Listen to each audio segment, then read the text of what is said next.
Hello, good evening friends. मैं हूं सूरजमल राठौड़। आप सभी का हार्दिक स्वागत अभिनंदन करता हूं रात की 9 बजे वाली क्लास में। हाँ, तो हम इस क्लास में पढ़ रहे होते हैं राजस्थान हाई कोर्ट एलडीसी के लिए हिंदी ग्रामर। और इस दौरान हम हिंदी ग्रामर में क्या पढ़ रहे हैं, हमारी ये जो है 8 नंबर क्लास चल रही है। तो जितने भी साथी, जितने भी मेरे दोस्त, जितने भी मेरे स्टूडेंट्स, परीक्षार्थी इस लाइव सेशन में जुड़ रहे हैं, उनका हार्दिक स्वागत कर रहा हूं। और खेत्रपाल जी महाराज की सब पर आशीर्वाद बना रहे और खेत्रपाल जी महाराज की जय बोलता हूं। तो जितने भी साथी जुड़े हुए हैं वो इस क्लास को ज़्यादा से ज़्यादा शेयर करें। हाँ जी, वेलकम, आप सभी का भी वेलकम है। तो आज हम पढ़ने वाले हैं संधि की क्लास नंबर 7 और राजस्थान हाई कोर्ट एलडीसी के लिए हिंदी व्याकरण की 8वीं क्लास। तो आज हम कौन सी क्लास के बारे में बात कर रहे हैं? संधि की क्लास नंबर 7 और आपका राजस्थान हाई कोर्ट के लिए जो एपिसोड है वो कौन सा है? आपका है 8वां एपिसोड। तो आज हम क्या पढ़ने वाले हैं उसकी बात मैं आपको बताऊं तो आज हम संधि का जो तीसरा प्रकार है विसर्ग संधि, विसर्ग संधि की बात हम करेंगे। और थोड़ा सा मैं लास्ट क्लास की ओर आपको लेके जाता हूँ। लास्ट क्लास में हमने क्या पढ़ा था? व्यंजन संधि के जो कुछ विशेष नियम थे उन विशेष नियमों की बात हमने की थी।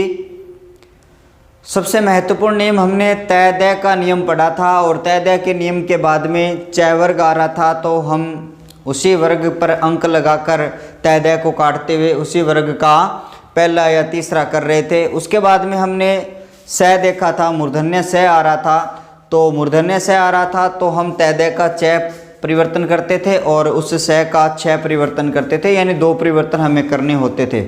उसके बाद में हमने तय दय के बाद अगर लय आए, यानी द्वितीय शब्द के प्रारंभ में अगर लय आता है तो हमने वहाँ पर तय दय के स्थान पर हमें एक लय और करना था। उसके बाद में अगला नियम हमने ये पढ़ा था, तय दय के बाद में है वर्ण आए, है वर्ण आए तो हमें तय दय के स्थान पर दय वर्ण करना था और उस है के स्थान पर हमें कौन सा करना था?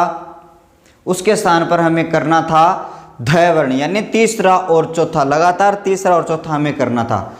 उसके बाद में हमने ये पढ़ा था तय दय के बाद में टय वर्ग आए तो पहला और तीसरा, यानी पहला दूसरा है तो 1 नंबर, तीसरा चौथा है तो 3 नंबर। अर्थात तय दय के स्थान पर अगर 1 नंबर आए तो टय करना था, अगर 3 नंबर आए तो हमें डय करना था। यानी ये 5 हम तय दय के स्पेशल नियम लास्ट क्लास में हमने पढ़े थे। तो उसी क्लास को हम निरंतर करते हुए आज की कक्षा हमारा जो संधि का भाग नंबर 3, संधि का जो प्रकार हमारा है विसर्ग संधि, उस विसर्ग संधि की बात मैं आपके साथ कर रहा हूं। तो जो जुड़ रहे हैं मेरे साथ उनका हार्दिक स्वागत कर रहा हूं। ज़्यादा से ज़्यादा इस क्लास को लाइक, शेयर, सब्सक्राइब चैनल को ज़रूर कर देना। ठीक है, देखिए इस क्लास में हम क्या पढ़ेंगे आज? विसर्ग संधि। तो विसर्ग संधि के वैसे देखा जाए तो कोई भी प्रकार नहीं होता, लेकिन मैं आपको एक अलग तरीके से आपको कुछ नियमों पर आधारित, कुछ ट्रिक्स पर आधारित आपकी विसर्ग संधि पढ़ाने वाला हूँ। सबसे पहले आप देख लीजिए विसर्ग संधि है क्या। पूरी की पूरी जो संधि है जिसमें एक तो आता है प्रथम शब्द और एक आता है आपका द्वितीय शब्द। ठीक है, पूरी की पूरी संधि है इन पर डिपेंड होती है। ये बात हम पहले भी कर चुके हैं। एक होता है आपका प्रथम शब्द, दूसरा होता है आपका द्वितीय शब्द, इनके ऊपर डिपेंड होती है। अब देखिए विसर्ग संधि में क्या आएगा? ये जो प्रथम शब्द आपको दिखाई दे रहा है यहाँ पर क्या आती है? विसर्ग आती है। क्या आती है? यहाँ पर विसर्ग आती है। और उनके बाद में क्या आता है? वर्ण आते हैं। वर्ण मतलब 44।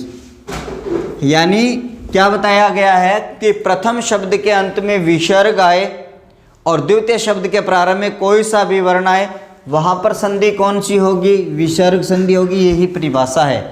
जब प्रथम शब्द के अंत में विसर्ग तथा द्वितीय शब्द के प्रारंभ में कोई भी वर्ण आता है तो वहां पर संधि विसर्ग होती है। और विसर्ग संधि में विसर्ग के जो परिवर्तन होते हैं, विसर्ग संधि में जो विसर्ग के परिवर्तन होते हैं वो 5 होते हैं। मूर्धन्य से, तालव्य से, मूर्धन्य से और आपका दंत्य से उसके बाद में आपका परिवर्तन होता है ओ, और उसके बाद में आपका जो परिवर्तन होता है रे। ठीक है, 3 प्रकार के परिवर्तन यहाँ से आपको देखने को मिलते हैं। तो यहाँ तक आप एक बार क्या करोगे, नोट डाउन अच्छी तरीके से कर लेना। इसके बाद में मैं आपको कुछ नियम बताने वाला हूँ।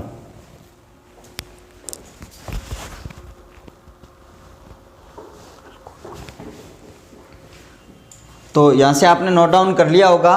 तो मैंने अभी यह कहा है कि विसर्ग संधि में क्या होता है, प्रथम शब्द के अंत में विसर्ग आती है, द्वितीय शब्द के प्रारंभ में कोई सा भी वर्ण है आ सकता है, उसके बाद में आपका जो परिवर्तन होगा, बदलाव होगा, वो क्या बदलाव होगा, विसर्ग का तालव्य, मूर्धन्य, दंत्य से।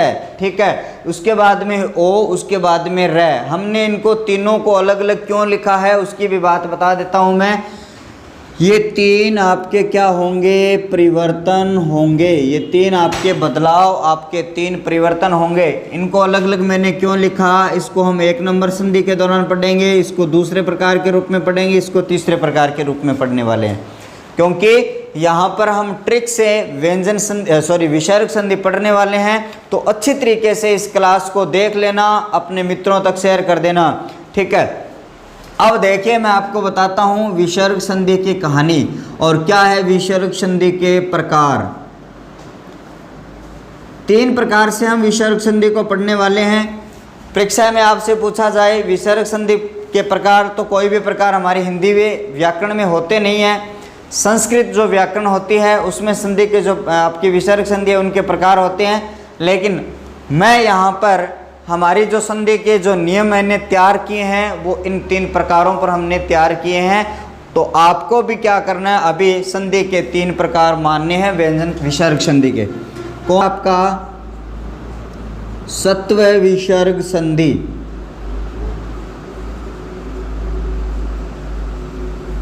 जितने भी मेरे साथी जुड़े हुए हैं उनसे ये कहना चाहूँगा कि आज मैं जो फ़ॉन्ट लिख रहा हूँ क्या आपको समझ में आ रहा है कि लास्ट क्लास में कुछ कमेंट आ रहे थे कि सर जो लिख रहे हो वो छोटे हैं, दिखाई नहीं दे रहे। तो आप अभी मुझे बताएं मुझे देख के कि आज समझ में आ रहे हैं। हाँ ठीक है ओके।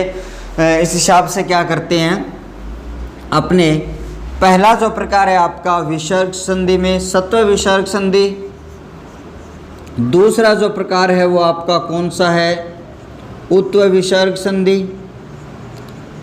और दूसरा जो प्रकार है वो आपका कौन सा उत्व विसर्ग संधि है। और तीसरे प्रकार की अगर बात करें हम तो ऋत्व विसर्ग संधि है।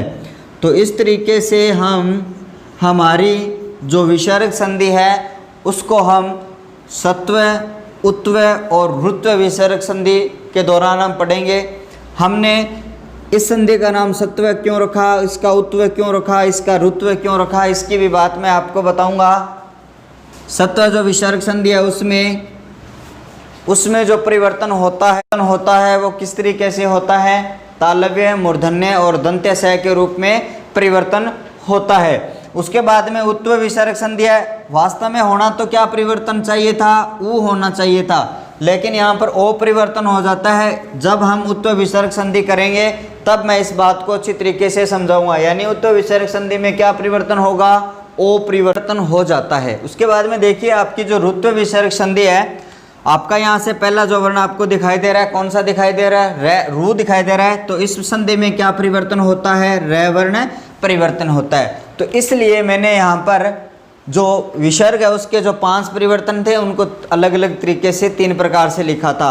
अब आपको यहाँ देख लेना है विसर्ग संधि 3 प्रकार की होती है, सत्व, उत्व और ऋत्व।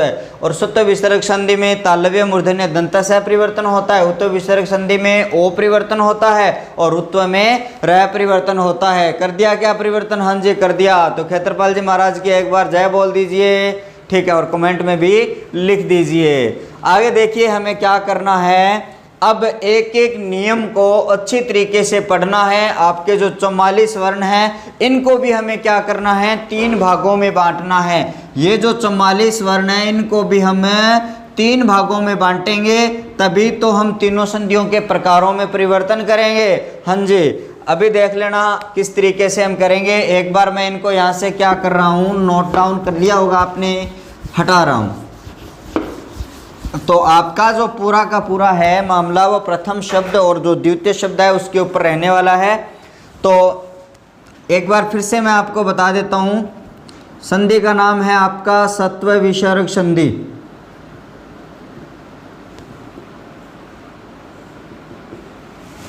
प्रथम शब्द के अंत में क्या आएगा?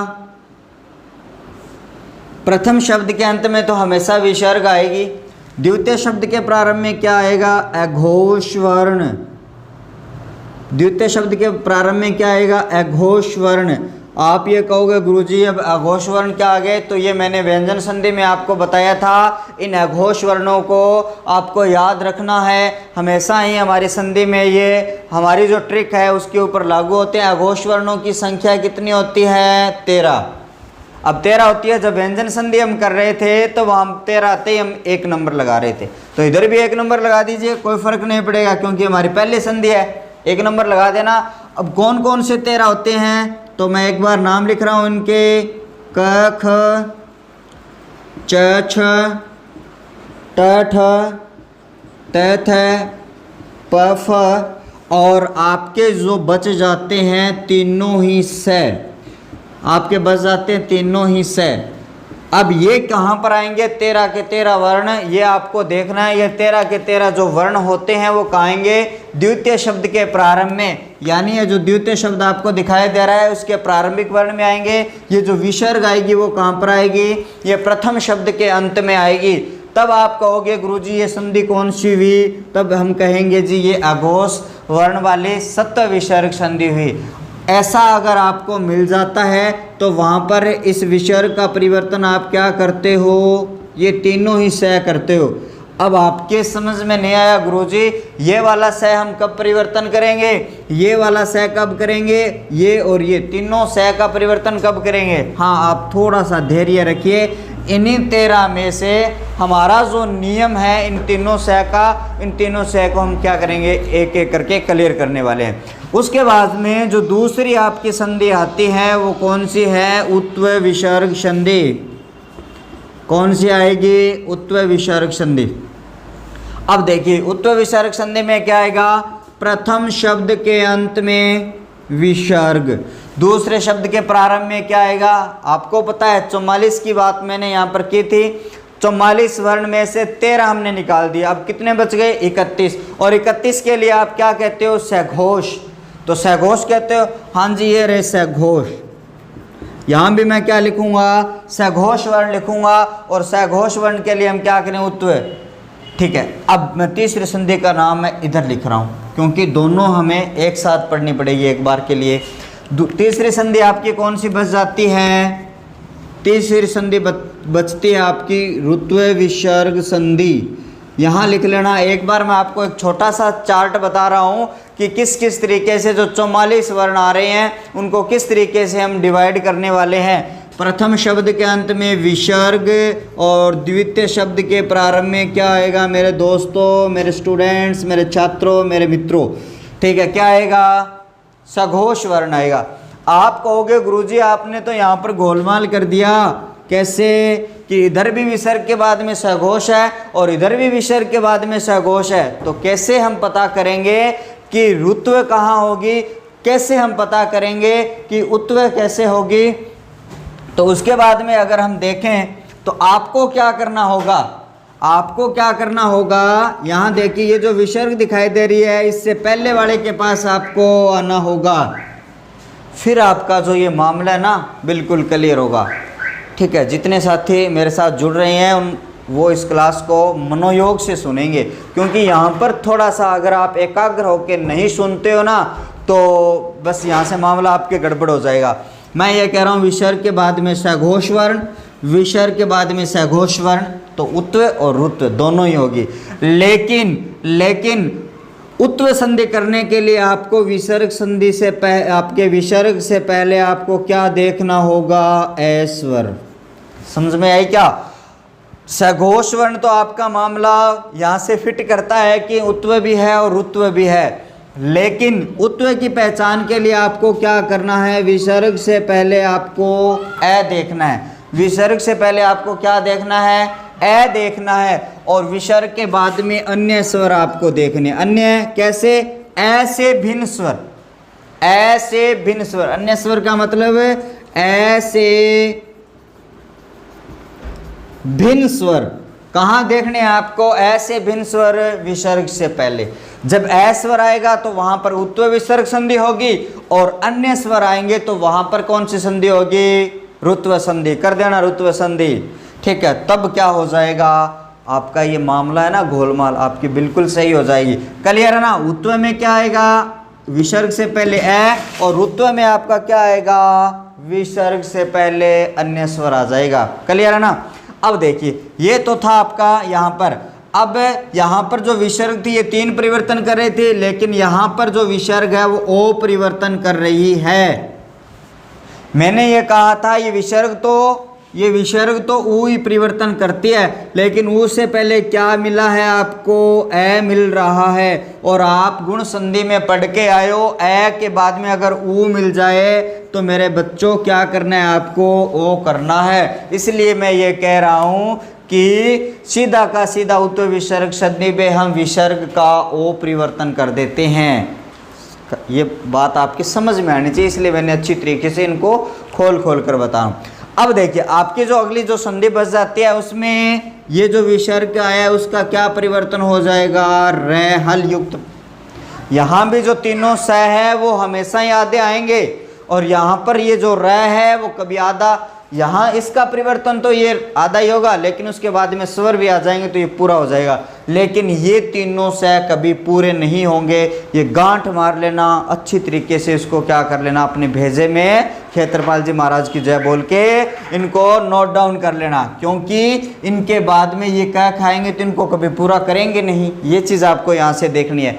ये जो तीनों प्रकारों का जो ये चार्ट है अच्छी तरीके से नोट डाउन कर लेना और IMP लगा लेना। ये ट्रिक वाली संधि है, न कि नियमों वाली संधि है। ये ट्रिक वाली संधि है कि विसर्ग के बाद में अघोष 13 आए तो तीनों से, और विसर्ग के बाद में सहघोष, विसर्ग के बाद में सहघोष आए तो उत्व रुत्व है, लेकिन विसर्ग से पहले ए आ जाए तो ओ करना है, और विसर्ग से पहले अन्य स्वर आ जाए तो आपको रे कर देना है। उसके बाद में अभी मैं आपको पहली संधि के कुछ नियमों पर लेके चलता हूँ।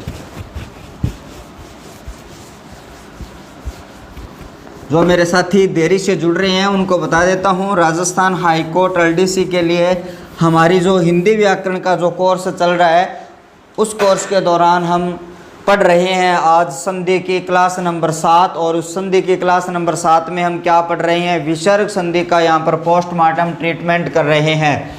तो देखिए, पहला प्रकार संधि का सत्व विसर्ग संधि, नोट कर लेना अच्छी तरीके से। सत्व विसर्ग संधि परिभाषा लिखने की आपको आवश्यकता नहीं है। जब प्रथम शब्द के अंत में विसर्ग और द्वितीय शब्द के प्रारंभ में अघोष वर्ण आने पर सत्व विसर्ग संधि होती है, और विसर्ग का परिवर्तन तालव्य, मूर्धन्य और दंत्य से परिवर्तन हो जाता है। आपको एक चीज़ और गांठ मार लेनी है, सत्व विसर्ग संधि में या विसर्ग संधि में जो तीनों स होते हैं वो हमेशा ही आधे हल युक्त, हलंत युक्त होंगे। ये चीज़ आपको यहाँ से मैं नोट करवा देता हूँ, नोट करके लिख लेना यहाँ पर, क्योंकि नियम तो ये तीनों स हमेशा हल युक्त होंगे। जब आप संधि कर लेते हो तो ये हमेशा क्या होंगे? हल युक्त होंगे। ये चीज़ आपको ध्यान रखनी है। अब देखिए, मैंने क्या कहा था? विसर्ग के बाद में 13। अभी 13 को हम इस तरीके से करेंगे। 5 वर्ग है ना आपके पास, उन 5 वर्गों को आप क्या कर लो? अलग अलग लिख लो। पहला क ख, पूरा ही लिख देता हूँ मैं इनको। दूसरा च छ, और तीसरा आपका ट ठ, चौथा आपका त थ, फिर 5वें की अगर बात करेंगे तो हम प फ। यानी कुल मिलाकर आपके हर वर्ग का पहला दूसरा अघोष वर्ण होता है। उसके बाद में नेक्स्ट अगर बात हम करें तो अब आप कहोगे जी तीनों सह बच गए हैं, तीनों सह। इनके बाद में जो तीनों सह बच जाते हैं उनको अपने कहाँ सेट करेंगे, मैं आपको वो बता देता हूँ। देखिए आपका ये जो च वर्ग होता है इसके साथ में कौन सा सह होता है, क्योंकि ये तालु पंक्ति है और ये आपका तालव्य सह है, तो इस सह को यहाँ पर सेट कर देंगे। उसके बाद में ये वाली जो पंक्ति होती है वो मूर्धन्य पंक्ति होती है और आप मूर्धन्य सह को यहाँ पर क्या कर देते हो, सेट कर देते हो। ये वाली जो पंक्ति आपको दिखाई दे रही है ये आपकी दंत्य पंक्ति है और आपके पास एक दंत्य सह है। इस तरीके से इन तीनों सह को अपने यहाँ सेट कर देते हैं। यानी अब यहाँ पर कुल मिलाकर इनकी जो संख्या हो जाती है वो कितनी हो जाती है, 13 हो जाती है। अब प्रथम शब्द के अंत में विसर्ग और द्वितीय शब्द के प्रारंभ में ये तीनों ही, ये जो शब्द आप यहाँ देख पा रहे हो ये चीज़ आए तो आप कितने परिवर्तन करते हो, तीनों ही सह परिवर्तन कर देते हो, तालव्य, मूर्धन्य और दंत्य सह। ठीक है, इसके बाद में आपका क्वेश्चन ये रहता है कि इन सह को अपने कहाँ करें। आपको ये पता चल गया गुरुजी कि ये वाली जो लाइन है इसके पास तो अपना सह है, इस पंक्ति के पास में तो ये वाला सह है और इस पंक्ति के पास में ये वाला सह है और इस वाली पंक्ति के पास में दंत्य वाला सह है। अर्थात आपका कहने का मतलब क्या हुआ, ये जो 9 वर्ण आपको दिखाई दे रहे हैं इन 9 वर्णों में ये वाला सह तीनों अलग अलग सेट कर देते हैं। ये जो कै वाली पंक्ति है इसके पास में कोई सह नहीं होता, ये पै वाली पंक्ति है उसके पास में कोई भी सह नहीं होता। इस कारण से इन 9 के पास में आप ये तीनों सह का इस सह और छः और सह आ जाए द्वितीय शब्द के प्रारंभ में तो ये वाला करोगे, अगर ये तीनों आ जाए तो ये वाला सह करोगे और ये तीनों आ जाए तो ये वाला सह करोगे। पहले नियम में हमें यही परिवर्तन करना है। अगर क ख आ जाए प फ आ जाए तो एक बार आप इनको छोड़िए, इनका नियम अलग लगेगा, इनके अलग नियम के ऊपर हम बात करेंगे। एक बार इनका क्या कर लेना, आप अच्छी तरीके से स्क्रीनशॉट ले लेना, इसको लिख लेना, फिर मैं आपको क्या करता हूँ कुछ एक उदाहरण यहाँ से क्लियर करवाता हूँ। देखिए इधर मैं कुछ उदाहरणों को लिख रहा हूँ, फिर हम बात करेंगे। नि धन चित्त, यस धन शरीर, नमय धन ते, और उसके बाद में नमय धन तेज, उसके बाद में पुनः धन चर्या। ठीक है, आपके सामने ये 5 उदाहरण दिखाई दे रहे हैं। इन 5 उदाहरणों में क्या है देख लीजिए। मैंने आपको क्या बताया, प्रथम शब्द के अंत में आपको विसर्ग देखते ही आप कहाँ जाओगे, दूसरे शब्द के प्रारंभ में जाओगे, आपको चय मिल रहा है, चय का 1 नंबर यानी अघोष सत्व करनी है। अब देखिए चय आ गया, चय आ गया तो कहाँ है चय, ये रहा। अब इस चय, ये चय है तो आपको सह कौन सा लगाना है, आपको तालव्य सह लगाना है, इस विसर्ग का परिवर्तन। तो ये सह लिख दीजिए, बस निश्चित होगी संधि, ये संधि आप कर लेना इस तरीके से। इसके बाद में यहाँ देखिए विसर्ग के बाद में सह खुद ही बैठा है यहाँ पर, तो ज़्यादा घबराने की आवश्यकता नहीं है। जो सह आपका मिल रहा है उसको आधा करके नोट कर दीजिए, आपका ये क्या हो जाएगा, यस शरीर यहाँ से हो जाता है। यहाँ पर देखिए नमय के बाद में तय है। अब ये देखिए तय है, इस तय के पास में कौन सा सह है, ये वाला सह है, तो आप क्या कर दोगे, इसका नमस्ते कर दोगे। और आपको पता चल गया नमस्ते जो शब्द होता है उसमें संधि कौन सी लगती है, उसमें संधि आपकी सत्व विसर्ग यानी विसर्ग संधि का यह उदाहरण होता है। उसके बाद में तेज आपको यहाँ पर तय वापस मिल रहा है तो नमस्तेज कर देना, इसका परिवर्तन यहाँ से हो जाने वाला है। उसके बाद में ये देख लीजिए आपका विसर्ग के बाद में चय दोबारा से मिल रहा है, ये चय दोबारा से मिल रहा है तो आप ये सह कर दोगे पुनश्चर्या, पुनश्चर्या। इस तरीके से ये क्या हो जाएगा, ये चेंज हो जाएगा। उसके बाद में अपने कुछ और उदाहरण हम लेते हैं। देखिए जैसे धनु धन टंकार, एक उदाहरण और देख लेते हैं अपने। दूधन साहस, और एक उदाहरण की और बात करें निधन छल। आपके सामने 3 उदाहरण यहाँ से दिखाई दे रहे होंगे आपको अच्छी तरीके से कि विसर्ग यहाँ से मिल रही है, आपका काम क्या है, इसके पास और टय आपको मिल रहा है, टय मिल रहा है तो ये रहा टय, और इसके पास में कौन सा सह है, ये वाला सह है, तो आपका परिवर्तन क्या है, धनुष टंकार, इसका क्या हो जाएगा शब्द है वो नया बन जाएगा। हाँ जी, उसके बाद में नेक्स्ट देखिए, विसर्ग के बाद में स सीधा मिल रहा है, कोई चिंता की बात नहीं है। जो स मिल रहा है उसका आधा कर दीजिए विसर्ग के स्थान पर। आलो जी, दुस्साहस इसका हो जाता है। इसके बाद में आपको क्या मिल रहा है, विसर्ग के बाद में छ मिल रहा है, ये विसर्ग के बाद में छ वर्ण मिल रहा है, तो इसके स्थान पर आपको कौन सा स करना है, ये वाला स करना है। तो जोड़ दीजिए, शब्द क्या बन जाएगा आपका, निश्चल। इस तरीके से सत्व विसर्ग संधि का जो पहला नियम होता है उसमें विसर्ग के बाद में सीधे सीधे ये 9 वर्ण आपको मिलते हैं, तो आप ये तीनों सह परिवर्तन अच्छी तरीके से कर देते हो। अब आप कहोगे जी ये जो 4 वर्ण मिल गए, क ख और पैफ है, इनका क्या करें हम, इनका भी हम अगले नियम में, नेक्स्ट नियम में, आपको जब दूसरा नियम मैं पढ़ाऊँगा नेक्स्ट क्लास में, तब मैं आपको अच्छी तरीके से बताने वाला हूँ। तो जितने भी साथी मेरे साथ इस कक्षा में जुड़े हुए थे उनका मैं एक बार पुनः हार्दिक स्वागत अभिनंदन करता हूं और आपको बहुत बहुत धन्यवाद देता हूं कि आपने इस कक्षा को शुरू से लेकर अंत तक देखा। फिर नेक्स्ट क्लास में हम इस विसर्ग संधि का जो पोस्टमार्टम है वो अगली क्लास में करने वाले हैं। तब तक के लिए शुभ रात्रि, थैंक यू, गुड बाय, धन्यवाद।